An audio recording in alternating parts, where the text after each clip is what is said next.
everyone. Today I'm doing a video about the pros and cons of living in a retirement community here in the state of Arizona. And when I say retirement community, I mean communities or neighborhoods that are age restricted for 55 plus, 55 and over. And I made this list based on my own experience selling property here in northern Arizona, but also based on my experience when a few years ago I was thinking of buying a vacation home in Chandler, and I looked in a few of the retirement communities down in the valley like Leisure World, Sun Lakes, that kind of thing. And also going back a few years ago, like 20 years ago, say, my grandmother lived in a retirement community in East Mesa. It was called Mesa East on Main Street and Sussaman, and she lived there for years. From the time I was a child to the time I was 30 years old, so I have a lot of experience visiting her there, so that is how I make my list. So stay tuned. I'm going to give you the pros and cons of Arizona retirement communities.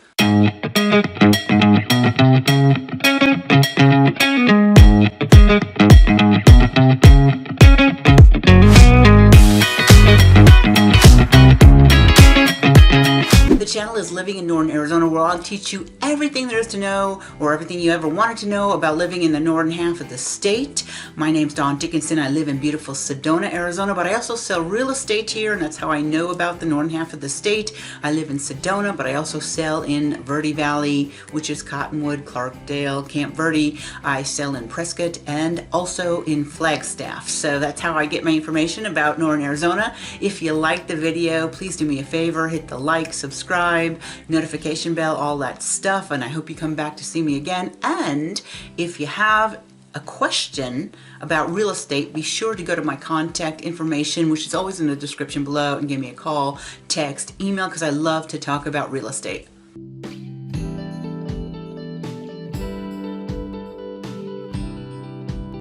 The first pro about living in a retirement community is everybody that lives in there is going to be around the same age as you.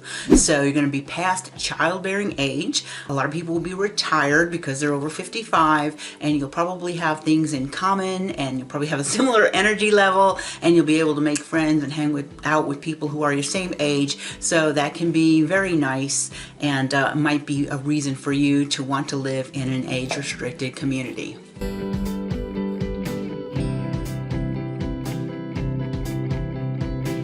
Reason number two that is a pro is there are often in these retirement communities a lot of activities and fun things to do. Not only fun activities, but a way to bring you together with your neighbors and to hang out with each other and to learn about each other, to make friends. So I know some of these places will have on Tuesdays and Thursdays, for instance, they'll have a little get together and they'll work on art projects. Or you might have a aerobics class in the common area, or you might do something like water aerobics in the pool. I know places that have done that. Some have pickleball, shuffleball, other sport events, or just get together to watch the football game in the clubhouse on Monday nights. So organized activities, and they're not always organized, just you might be able to get together and go out to the tennis court, say, just spontaneously, but the activities are definitely a big draw to the retirement communities.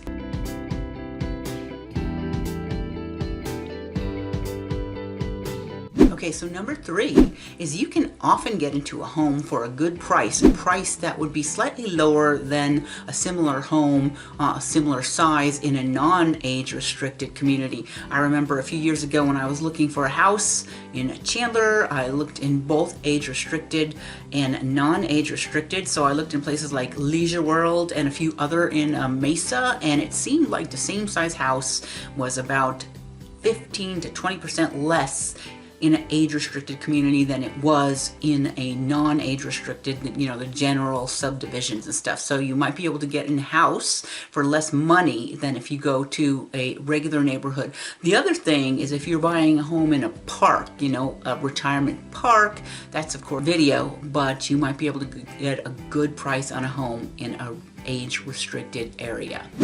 So number 4 is something I have noticed I see in some of the retirement neighborhoods, and particularly the ones that are lower priced. The homes in there are better maintained than homes in a similar price range that are non-age restricted. So I am thinking personally of a couple of the neighborhoods here in Cottonwood and Clarkdale. One is Light and Plighter Village, the other is El Rio del Oro, where you can have some very nice homes. Now these two communities are in a park, so you have a lot fee, and the home price is going to be a little bit less than the other neighborhood I'm thinking of, but you could get a home in one of these two subdivisions or retirement communities for less than $100,000. And then if you go to a neighborhood I'm thinking about in Cornville, okay, the price will be a little bit higher because you own the lot, but if you would buy one of these similar size homes and price homes in this Cornville non-age restricted neighborhoods, the homes are a little bit run down. When I say run down, what I mean is just they're not as well taken care of. They might have weeds growing in the yard. They might need a paint job. They might have 6 cars parked in the front lawn. You might have a bunch of dogs barking. So that's the kind of thing I am thinking about when I say similar priced homes in the retirement community. They could be really well taken care of, and in some, not all, some of the non-age restricted neighborhoods, they may be a little more run down. So that's definitely a plus for the retirement communities.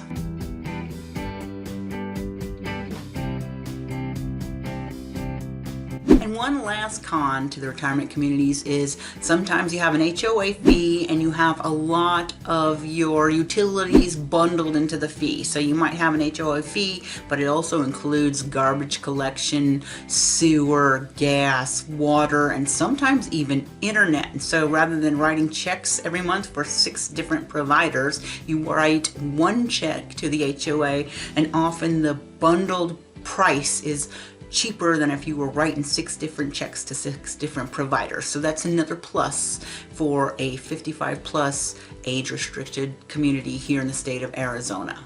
Now I'm going to move to the list of cons, the list of negative things about living in an age restricted retirement community here in the state of Arizona. And the very first thing, which could be the most important con to the retirement community, is some of them have a very high HOA fee or land lease fee. If you're in a park, it would be a land lease fee where you're renting the lot. Now, I personally know of a couple of the parks here in Sedona. You have Sunset Village, you have Sedona Shadows, that are very nice retirement communities, but the lot fee in there is very expensive. I don't think any of them are under $900 a month, and it wouldn't be a surprise to have a lot fee of $1,000, $1,100 a month in one of these Sedona retirement communities, and that's really high, especially if you're on a fixed income like Social Security or if you have a pension. $1,000 a month just for the lot fee, and remember, those never go away because it's a land lease, and so you don't pay it off in 30 years like a mortgage.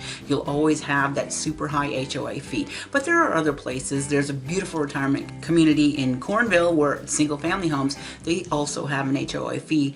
Although I don't think it's that high, you will be paying $200 or $300 a month in that HOA, and sometimes that takes a big chunk of your budget. So high HOA fee is probably the biggest negative in the retirement communities in the state of Arizona. So number 2 con is because it's age restricted, it's a limited pool of buyers when it's time for you to sell your home. So if you want to sell your home, only people over 55 can buy it, and you are restricted in the number of people that can buy your property. And so that's probably why the prices are lower in age restricted, is because your amount of buyers, which is going to decrease your demand. And of course, you know, prices are based on supply and demand. So you're going to maybe take longer to sell your property and maybe get less for it than if it's in a regular subdivision or neighborhood. You might have restricted hours where your grandkids can visit, or restricted hours where they can use the amenities. So I remember when I was a little kid, we loved going swimming, and we were kind of poor when I was a little kid. We didn't have a pool, but my grandmother lived in a beautiful park in East Mesa, and we could use her pool, but The hours for people under 18 were Sunday between 9 and 12. So we only had 3 hours for the entire week where we could go swimming, and we would wait all week until Sunday, and then we'd go at 9 o'clock on the nose because we wanted to maximize our swim time, and we would have to get out of the pool at noon. So it was a bummer. Of course, at the time we were little, we were just excited that we got to go swimming, but that is something that could be, they might not only just have restricted hours for your grandkids, but the grandkids might not even be able to use some of the amenities at all. So remember, in age restricted, that means your grandkids might be excluded for some of the things that you'd like to do with them. Something that will happen when you pass away. So when you pass away and your spouse passes away, or if it's just you and your heirs inherit your home, it could be a problem for them because they are not of age to move into your home. So sometimes I've known people that their parents passed and they've moved into their old family home, and they kind of like that because of the nostalgia of it. Plus, it gives them time to sort through everything and they're not pressured to sell the place. But if you pass away and your heirs inherit the place, they can't move into it if it's a 55 plus and your kids are in their 30s or 40s or even their 50s, early 50s, and they may have to sell it. And then because it's age restricted, it might be longer for them to sell it, and it might even get them less money than if it weren't. So that's a bit of a bummer. If you pass away, it might be more difficult for your heirs. The other thing is, if you're in a park, it might even be more difficult to sell, because when the economy is bad, those are hard to sell because a lot of the times you can't get a traditional loan on those homes, and so your buyer pool is reduced even more because they have to go to loan sharks or us.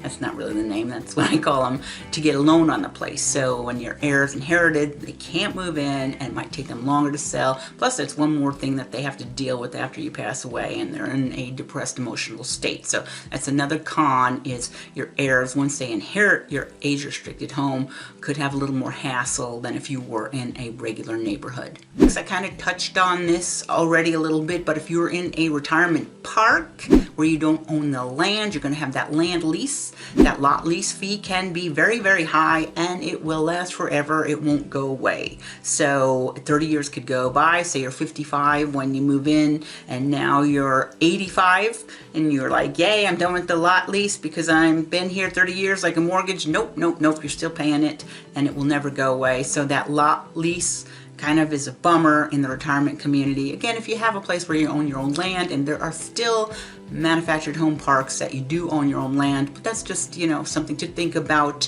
and I don't know how to advise you about that. That's just something that is typical to your situation, but something to keep in mind is the lot lease will never go away. A lot of them have very strict pet policies. Most of them restrict you to only being able to have 2 pets, and many of them say you can only have 2 pets and they can't weigh more than 50 pounds. So that is a little bit of a problem. I was working with a person about a year ago who had 3 beautiful golden retrievers. Now, golden retrievers are very sweet, cuddly dogs, and they're not going to be a problem for your neighbors, but because they're over 50 pounds, she couldn't have them, and also because there were 3 of them, she couldn't have them. So that immediately wiped out anybody with beautiful golden retrievers. The other thing is, you know, 2, that's kind of restrictive. What do you have? 2 little kitty cats and a goldfish. No, you're over the limit. You can't have 2 because you got a goldfish, or you got a tarantula, or you've got a parakeet, and now you can't have more than 2. You can't have 2 dogs and a cat. So the other thing is a 50-pound weight restriction. Really is not that big of a dog, and say you have a dog that's on the borderline at 48 pounds, and you give her too many snacks and she gains some weight. Now what? You're in violation of the pet policy. You're supposed to get rid of your pet, or you're supposed to move, or put your pet on a crash diet. Wow, that's kind of a bummer. So restrictive pet policy, that is another con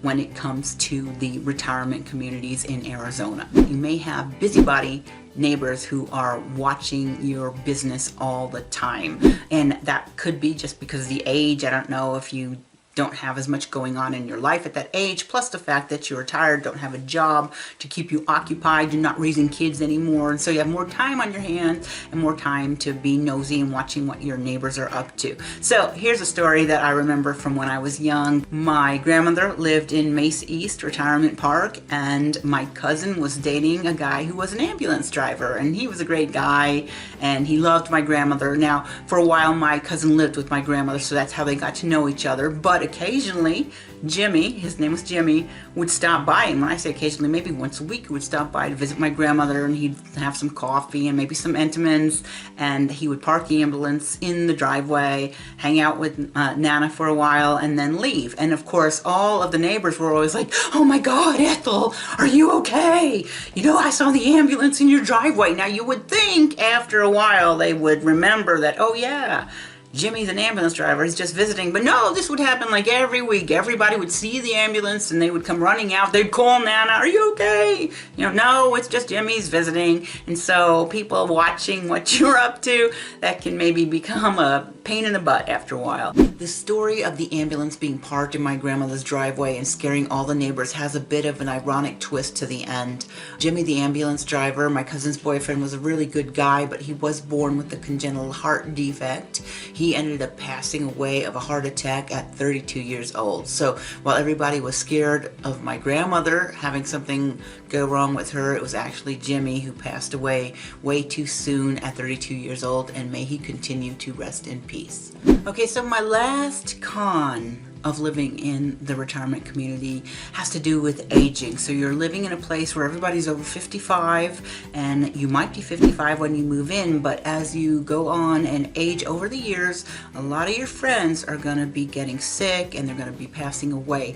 And the reason I bring this up is I remember when my grandmother first moved into the retirement community, she loved it. She had so many friends, but she lived there about 30 years, and by the time she was starting to get into her mid to late 70s, all of her friends, one by one, were getting sick, and then they would pass away, or some would just have a heart attack and pass away, and it would make her very depressed. Now, I remember I was in my 20s when this was all happening, and I was like, oh, that would be terrible to have all your friends dying off. But I was in my 20s, I couldn't really relate to it. I could only imagine what it was like. But I remember her getting very depressed, her friends would die, and she would be crying, and then she would also be facing her own mortality, because she would know that was going to be happening to her soon.